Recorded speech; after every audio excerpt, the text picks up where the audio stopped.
Hello everyone, कैसे हैं आप? आई होप आप अच्छे होंगे।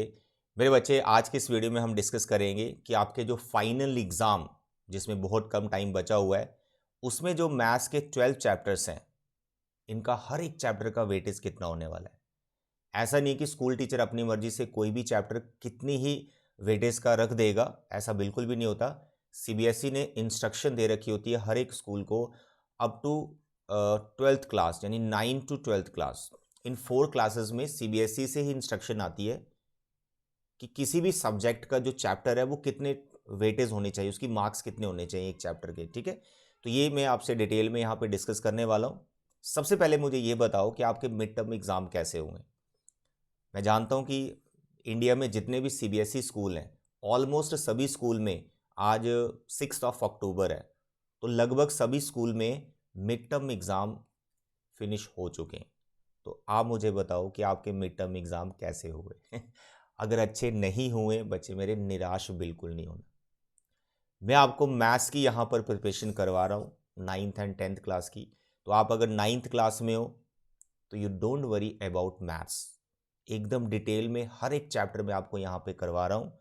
मिड टर्म एग्ज़ाम के लिए मैंने थोड़ा लेट स्टार्ट किया था 9th क्लास का सिलेबस, तो जितना मैंने हो सका कोशिश की जो हाईएस्ट वेटेज वाले चैप्टर्स हैं वो मैं आपको करवा दूँ। तो यहाँ पर मैंने मिड टर्म एग्ज़ाम के लिए आपको लाइंस एंड एंगल्स, जो आपका ज्योमेट्री पोर्शन है उसका जो लाइंस एंड एंगल चैप्टर है एकदम डिटेल में पढ़ाया। अगर आप मेरे चैनल से जुड़े हुए हैं और आप मेरे चैनल के थ्रू पढ़ रहे थे, मैं डेफिनेटली ये चीज़ मतलब दावे के साथ कह सकता हूँ कि आपको आपके मिड टर्म एग्ज़ाम में ज़रूर हेल्प हुई होगी। लाइंस एंड एंगल्स मैंने पढ़ा दिया, ट्राइंगल्स बहुत बड़ा चैप्टर है ये मैंने पढ़ा दिया, ज्योमेट्री के 2 हैवी चैप्टर मैंने पढ़ा दिए, पॉलिनोमियल जो कि एक बहुत बड़ा चैप्टर है एकदम डिटेल में आपको पढ़ाया। उसका जो आपका फर्स्ट चैप्टर है नंबर सिस्टम, इसके भी जो मेजर टॉपिक्स थे, रैशनलाइजेशन, बहुत डिफिकल्ट टिपिकल क्वेश्चन सारे मैंने आपको करवाए, एंड इसका एक जो टॉपिक है लॉज ऑफ एक्सपोनेंट्स, वो भी मैंने आपको करवाया। आई होप ये जो 4 चैप्टर्स मैंने मिड टर्म से पहले आपको करवाए, इससे ज़रूर आपको बेनिफिट हुआ होगा। और साथ में मैंने आपको मॉक टेस्ट भी दिए थे। 3 आवर्स का जो एग्ज़ाम होता है ना आपका मिड टर्म का, तो 9th क्लास के स्टूडेंट्स इसकी बहुत कम प्रैक्टिस करते हैं। स्कूल में टेस्ट होते हैं, जहाँ कोचिंग में आपके टेस्ट होते हैं, 1 आवर जहाँ 2 आवर्स के मैक्सिमम होते हैं, लेकिन मैंने आपको मॉक टेस्ट बना के दिया, 2 मॉक टेस्ट मैंने आपको बना के दिए 9th क्लास स्टूडेंट्स को। अभी भी वो मेरे टेलीग्राम चैनल पे मॉक टेस्ट पड़े हुए हैं। अगर आपने प्रैक्टिस नहीं किया है तो आप फिर से जाके टेलीग्राम चैनल का लिंक मैं आपको डिस्क्रिप्शन में दे दूंगा, वो लिंक से आप टेलीग्राम चैनल पे जाओ, मॉक टेस्ट देखो, उनको प्रैक्टिस करो। तो जिन बच्चों ने प्रैक्टिस किया होगा डेफिनेटली उनको मिड टर्म एग्जाम में फ़ायदा हुआ होगा। तो मेरे बच्चे, मिड टर्म एग्ज़ाम अब जैसे भी हुए उसको आप छोड़ दो। अब आगे जो आपके फाइनल एग्ज़ाम होने वाले हैं हम उस पर बात करेंगे। फाइनल एग्ज़ाम में पहले तो ये समझ लो फुल सिलेबस आता है। ऐसा नहीं कि जो मिड टर्म में हो गया वो नहीं आएगा, नो। फाइनल एग्ज़ाम में आपका फुल सिलेबस आता है, फुल सिलेबस, जिसमें आपके टोटल कितने चैप्टर्स हैं? 12 चैप्टर्स। तो आज की इस वीडियो में मैं हर एक चैप्टर के बारे में आपको बताने वाला हूँ कि उसका वेटेज क्या रहने वाला है फाइनल एग्ज़ाम। और ये वेटेज सीबीएसई से ही आता है, जैसे मैंने आपको बताया। टीचर अपनी मर्जी से किसी भी चैप्टर की वेटेज नहीं बनाएगा। ठीक है मेरे बच्चे, आपका जो फाइनल एग्जाम है उसमें अभी प्रिपरेशन कैसे करनी है उस पर मैं अलग से वीडियो आपको दूंगा, और मैं भी आपको हर एक चैप्टर यहां पे पढ़ाने वाला हूं। सरफेस एरिया वॉल्यूम आप देखें, यहां पर मैं आपको बता देता हूं। सरफेस एरिया वॉल्यूम, ये मैंने इसकी देखो स्लाइड सारी बना दी है, ये सभी क्वेश्चंस मैं आपको करवाने वाला हूँ 4 एक्सरसाइज सिलेबस में। ठीक है, तो you don't worry about maths. Maths का मैं यहाँ पे पूरा सिलेबस आपको पढ़ाने वाला हूँ। बस आप आज ये समझो कि चैप्टर 12 जो चैप्टर्स हैं उनकी वेटेज कितनी है। ठीक है, तो मेरे प्यारे बच्चे, chapter wise weightage for final exam session 2023 and 24, ये मैं आपसे अभी डिस्कस करने वाला हूँ। उससे पहले मैं आपसे एक रिक्वेस्ट करना चाहता हूँ, मेरे चैनल को उन बच्चों तक पहुँचाओ जो मैथ्स के साथ स्ट्रगल कर रहे हैं। 9th का तो मैं पढ़ा ही रहा हूँ, 10th का मैंने पूरा सिलेबस यहाँ अपने चैनल के थ्रू पढ़ाया हो।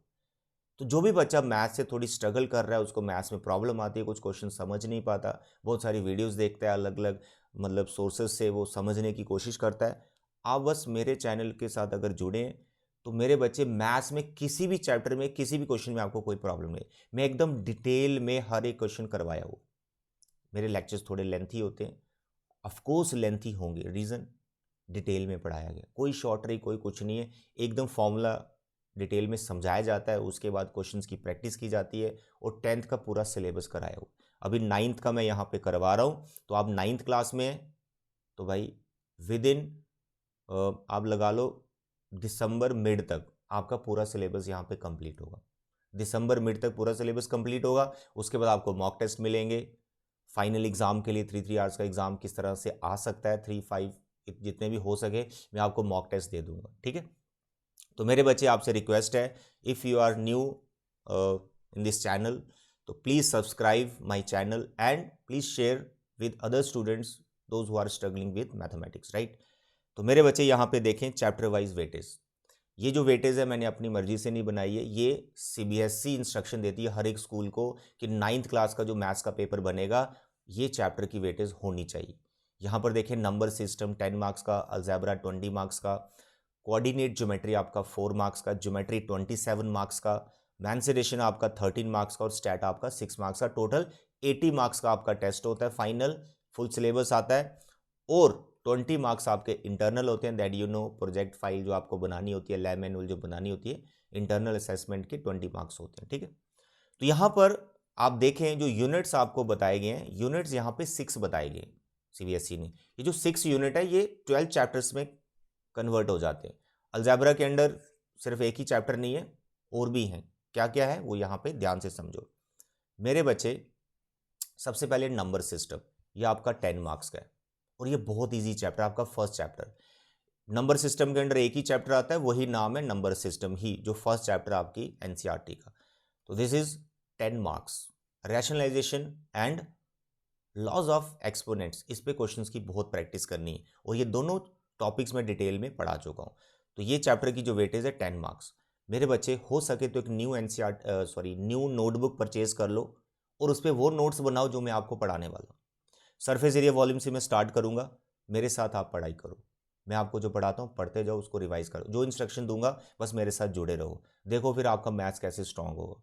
Don't worry about maths, 9th का तो है ही है, फिर आगे जुड़े रहेंगे तो 10th क्लास का भी मैं आपको डिटेल में पढ़ा दूंगा यहाँ पे, ठीक है। तो नंबर सिस्टम आपका 10 मार्क्स का। उसके बाद अलजेब्रा की बात हो रही है, अलजेब्रा आपका 20 मार्क्स का, 20 मार्क्स का अलजेब्रा। अब इसमें 2 ही चैप्टर्स आते हैं, एक पॉलिनोमियल और एक आपका लीनियर इक्वेशन। मेरे प्यारे बच्चे ध्यान से सुनो, जो आपका लीनियर इक्वेशन 9th क्लास का है ये बहुत इजी चैप्टर है, इसमें ज़्यादा टॉपिक्स नहीं रखे गए और कुछ थे जो पहले वो भी डिलीट कर देंगे। तो ये बहुत छोटा सा चैप्टर है, इसकी जो वेटेज आपके फाइनल एग्जाम में, ऐसा नहीं है कि अलजेब्रा 20 का है तो 2 चैप्टर है तो 10-10 हो जाएगा, नो नेवर। आपका जो पॉलिनोमियल है थोड़ा सा लेंथी चैप्टर है, इसकी जो वेटेज है ज़्यादा रहेगी। हो सकता है इसकी जो वेटेज है 14 मार्क्स हो और जो लीनियर है इसकी वेटेज 6 मार्क्स हो। अगर बहुत कम भी करेंगे पॉलिनोमियल 13 मार्क्स से कम नहीं हो सकता। 13 मार्क्स का पॉलिनोमियल तो फिर 7 मार्क्स का लीनियर आ जाएगा। बट मोस्टली आप यही सोच के चलो कि 14 और 6 में ये डिस्ट्रीब्यूशन हुए होंगे 20 मार्क्स जो आपके अलजेब्रा के। तो पॉलिनोमियल पे ज़्यादा फोकस करना है और पॉलिनोमियल मैं एकदम डिटेल में आपको पढ़ा चुका हूँ। तो मेरे बच्चे कुछ नहीं करना, न्यू नोटबुक परचेज करनी है और मेरे साथ पढ़ाई स्टार्ट करनी। मैथ्स की रिस्पॉन्सिबिलिटी मेरी है, बाकी जो चैप्टर्स है उसके बारे में मैं आपको बताऊंगा टाइमली, ठीक है। नेक्स्ट देखें कोऑर्डिनेट ज्योमेट्री, बहुत छोटा सा चैप्टर है, एक्स एक्सिस वाई एक्सिस की थोड़ी नॉलेज होनी चाहिए, कोऑर्डिनेट क्या होते हैं एवरीथिंग। ये सिर्फ आपका 4 मार्क्स का है, बहुत ईजी सा चैप्टर है ये, ठीक है। देन ज्योमेट्री 27 मार्क्स, सबसे ज़्यादा मार्क्स ज्योमेट्री पार्ट के। इसमें आपका जो ये बहुत इजी सा चैप्टर है, इक्वलेट्स ज्योमेट्री, कुछ पासुलेट्स इसके आपको याद रखने पड़ते हैं, कुछ क्वेश्चंस प्रैक्टिस करनी होती है, बहुत इजी सा चैप्टर है। और बाकी जो 4 चैप्टर्स हैं lines and angles, triangles, quadrilateral and circle, तो बच्चे इन 4 चैप्टर से थोड़ा सा स्ट्रगल करते हुए दिखते हैं, क्योंकि इसमें थोड़ा सा क्वेश्चन अंडरस्टैंड करने में बच्चों को टाइम लगता है। But you don't worry, lines and angles, triangle तो मैं एकदम डिटेल में पढ़ा चुका हूँ, उसको प्रैक्टिस करो। क्वाड्रिलेटर्स एंड सर्कल भी मैं आपको डिटेल में पढ़ाऊंगा। तो यहाँ पर जो 27 मार्क्स हैं किस तरह से डिस्ट्रीब्यूट हुए होंगे, सबसे पहले मान के चलो जो इक्वलेट्स ज्योमेट्री है ये बहुत इजी और छोटा सा चैप्टर है, इसकी जो वेटेज है बहुत ज़्यादा नहीं होगी, मैक्सिमम ये आपको ये 4 मार्क्स का आ सकता है, बहुत हद हुई तो 5 मार्क्स का डाल देंगे। तो अगर ये 4 मार्क्स का आ रहा है तो पीछे 23 मार्क्स बच रहे हैं, तो जो 23 मार्क्स है उन 4 चैप्टर्स में डिस्ट्रीब्यूट हुए होंगे। इक्वल डिस्ट्रीब्यूशन हो सकती है, क्योंकि lines and angle, triangle, quadrate, circle लगभग सबकी जो लेंथ है ये बिल्कुल सेम ही है। ऐसा नहीं कोई छोटा चैप्टर है कोई बड़ा चैप्टर है, लगभग सेम ही इनका लेंथ है, ठीक है। तो यहाँ पर 23 मार्क्स को आप डिवाइड कर सकते हैं इन 4 चैप्टर्स में।